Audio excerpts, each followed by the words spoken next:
So when I was invited to this film festival, never been invited to a film festival before, just like I've never been introduced in terms of Sufi philosophy. All sorts of new things are happening to me. You see, never been invited to a film festival. And so I thought, well, here's my chance, right? Here are filmmakers, and I will tell them about the things that I wanted to see done on film, you see, so that they can all immediately go out and do it. So here, so. I'm going to try to give you a little more. Thank you. Okay.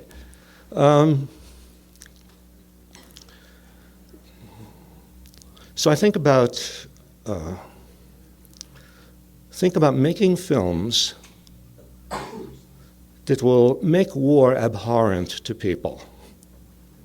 And when you think about the films that have come out of Hollywood about war, and there have been hundreds and hundreds and hundreds, maybe thousands of films about war,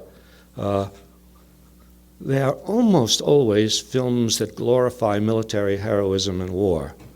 I mean, there are occasional departures from that, but mostly it's yes, military heroes and military heroism, and the kind of films that will not persuade young audiences that they should not immediately go to war and embrace war.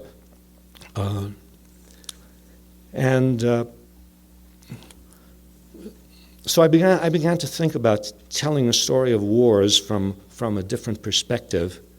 And when you look at war from a different perspective, you come up with all sorts of scenarios. And you take the Revolutionary War, which, well, how can you speak against the Revolutionary War, right? It's one of our good wars. We have lists. We have good wars, bad wars. I had a student once who wrote about war, and she said, wars are like wines. There are good years and bad years. See? Said, but war, she said, is not like wine. She said, war is like cyanide. One drop and you're dead.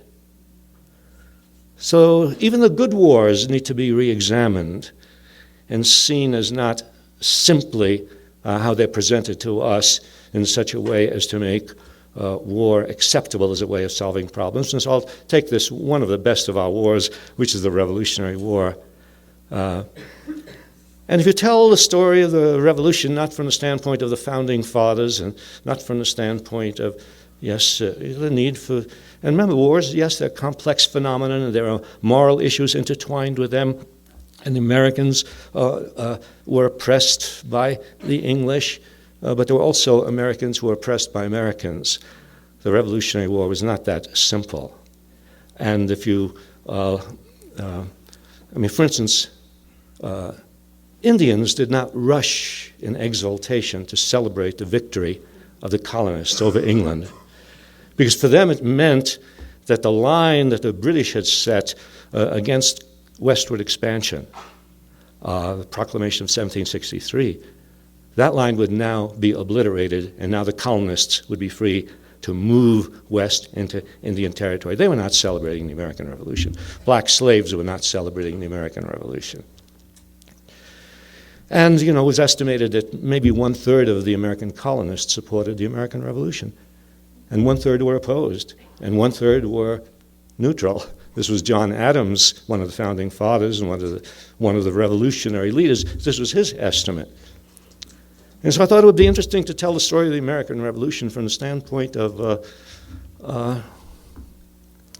just an ordinary working man who listens to the Declaration of Independence read to him from the balcony in Boston, promising freedom and equality and so on, and immediately told that rich people can get out of service by paying several $100s.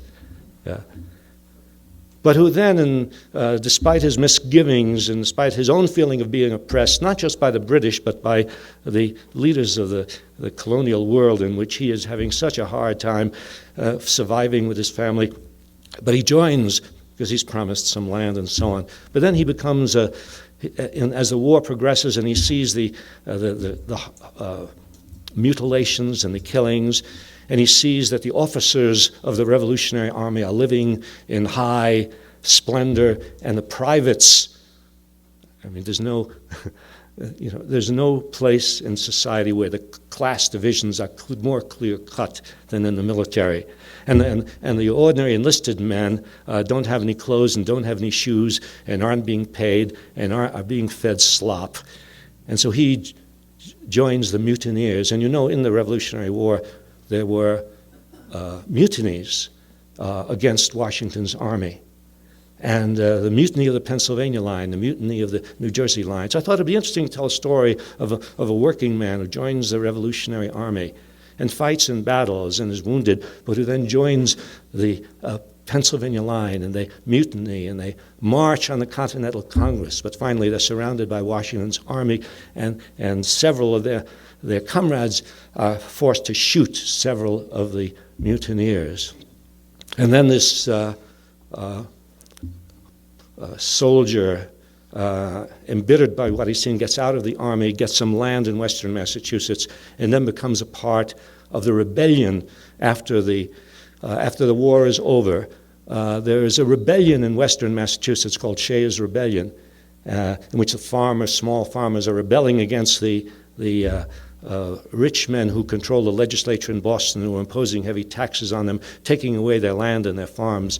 And Shays' Rebellion is a popular rebellion of veterans of the Revolutionary War and other small farmers who surround the courthouses and refuse to let the auctioneer go in there to auction off their farms. And then the militia is called out to suppress them, and then the militia goes over to their side. And until finally an army is raised by the moneyed people in Boston that finally suppresses Shays' Rebellion. But I had never seen that story told. Of course,